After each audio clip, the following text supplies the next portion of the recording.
Bonjour à toutes et tous. Donc cette capsule vidéo correspond au cours du lundi 30 mars, dans lequel on va boucler le chapitre 7 sur la quantité de matière. Donc ce qu'on a vu jusqu'à présent grâce aux activités qu'on a corrigées jeudi, c'est que dans 100 grammes de basilic, donc on a un plant de basilic, on se retrouvait avec un nombre colossal de molécules d'acide oléique, par exemple. Donc on avait 192 milliards de molécules d'acide oléique, alors que sur les 100 grammes de basilic, ça ne représentait que 0,09 grammes. On a vu que du coup, les chimistes, plutôt que d'essayer de compter à l'unité le nombre d'entités chimiques qu'il y avait dans des objets macroscopiques, des objets à notre échelle, eh bien, ils les comptaient par paquet, et que ce paquet, ils l'ont appelé la mole. Et alors sa définition a un peu évolué au cours du temps, hein, mais actuellement, enfin la définition qui est maintenant fixée, c'est que dans une mole, on a un nombre fixé d'entités chimiques identiques. Ce nombre fixé, on l'appelle le nombre d'Avogadro ou la constante d'Avogadro. Et donc là, c'est ce nombre-là qui définit le nombre d'entités qu'on a dans une mole.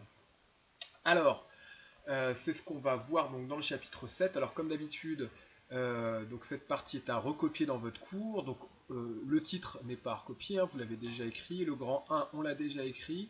Ce que vous allez avoir à recopier aujourd'hui, c'est le grand 2. Donc d'ici jusque-là, avec l'exemple ici en plus. Donc dans le petit 1, on vous dit les chimistes regroupent les entités par paquet. Chaque paquet appelé mol contient un nombre fixé d'entités chimiques identiques. Ce nombre c'est Na pour nombre d'Avogadro ou constante d'Avogadro, 6,02 10 puissance 23 mol moins 1. Alors pourquoi mol moins 1? Quand vous avez un exposant moins 1, par exemple 2 exposants moins 1, c'est un demi, 3 exposants moins 1, c'est un tiers, bref, quand vous avez un exposant moins 1, vous passez à l'inverse. Donc mol moins 1, ça veut dire 1 sur mol. Donc on aurait 6,02 10 puissance 23 par mol ou pour une mol. Le mol moins 1 veut dire pour une mol. C'est le nombre d'entités qu'on a pour une mol ou par mol. Donc on l'appelle la constante d'Avogadro, c'est le nombre d'entités identiques dans une mol ou par mol. Donc la mol est l'unité de quantité de matière. Et alors quand vous notez l'unité pour la quantité de matière, vous mettez mol mais sans E.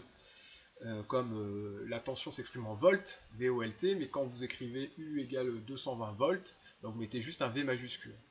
Alors ce nombre 6,02 10 puissance 23, il ne nous parle pas tellement, on va essayer de se rendre compte à quoi il correspond.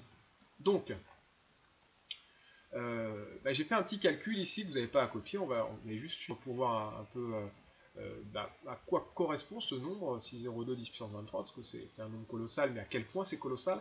Donc, pour calculer la masse d'une molécule de saccharose, le saccharose c'est le sucre de table, hein, le sucre que vous mettez dans votre café, bien, la formule brute du saccharose, c'est C12H22O11. Donc ça signifie que la masse d'une molécule de saccharose, ça va être 12 fois la masse d'un atome de carbone, plus 22 fois la masse d'un atome d'hydrogène, plus 11 fois la masse d'un atome d'oxygène. C'est ce qui est écrit ici. Alors, je vous ai remplacé les valeurs des masses d'atomes de carbone, d'hydrogène et d'oxygène par leur valeur, et donc on a le résultat en kilogrammes, 5,67 10-25 kg, ça c'est la masse d'une molécule de saccharose. Dans une mole de saccharose, on va avoir 6,02 10 puissance 23 molécules de saccharose, puisque dans une mole de quoi que ce soit, on a toujours un nombre qui correspond à Na pour la constante d'Avogadro, molécules identiques. Donc dans une mole de molécules de saccharose, on a Na molécules de saccharose identiques. Donc on a 6,02 10 puissance 23 molécules de saccharose identiques. Donc pour calculer la masse d'une mole de saccharose, on va prendre la constante d'Avogadro multipliée par la masse d'une seule molécule. On va prendre 6,02 10 puissance 23 multiplié par la masse d'une molécule de saccharose qu'on a calculée ici. Donc on fait ce calcul, ça nous donne 0,341 kg, soit 341 grammes.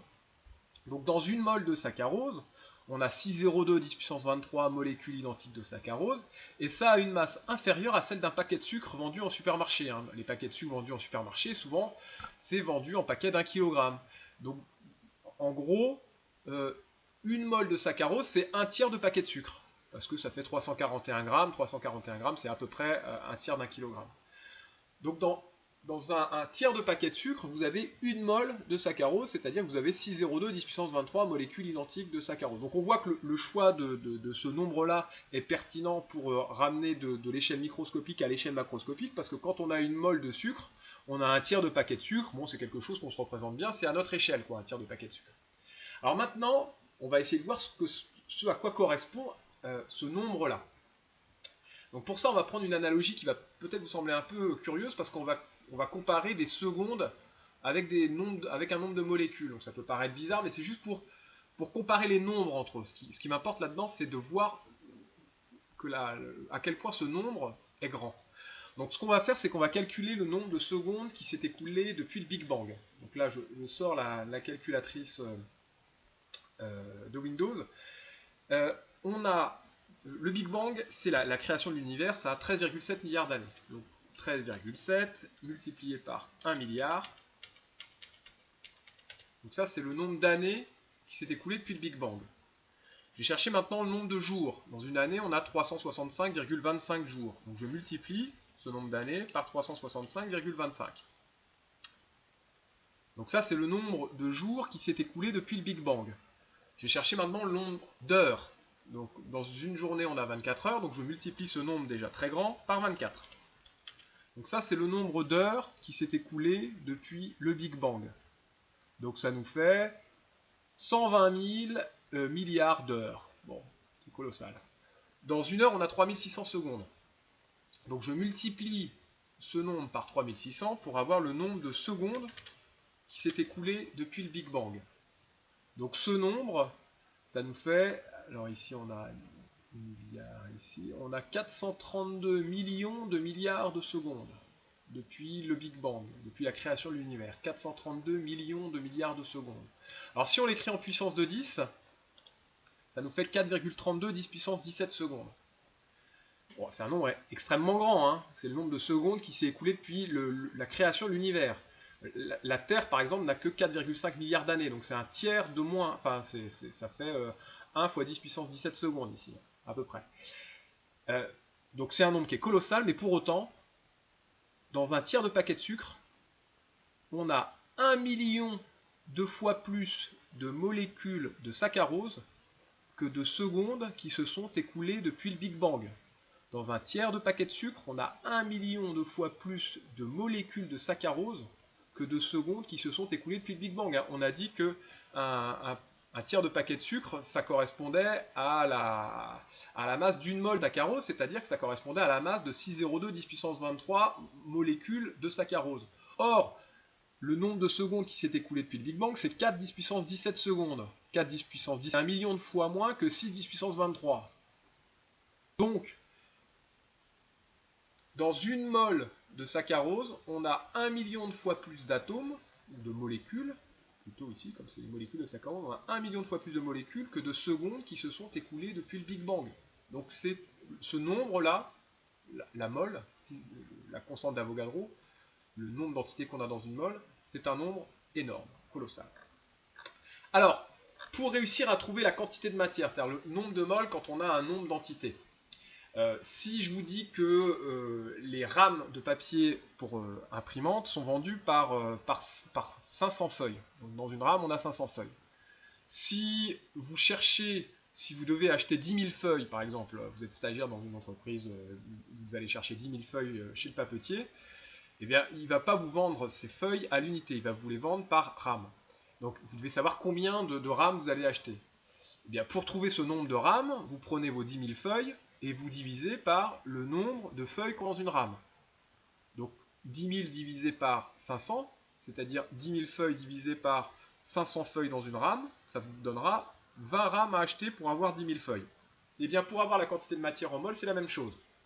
Vous prenez le nombre d'entités, grand N, et vous divisez par le nombre d'entités qu'on a dans une mol, 6,010 puissance 23, et ça vous donne le nombre de moles. Donc le nombre d'entités, si vous 90 000 milliards d'atomes de cuivre, le nombre de moles, ce sera 80 milliards divisé par 6,02 10 puissance 20. Alors, on va faire des exercices. Vous avez des exercices à faire pour traîner là-dessus. Ces exercices, vous avez à les faire pour le 6 avril, c'est-à-dire pour lundi prochain.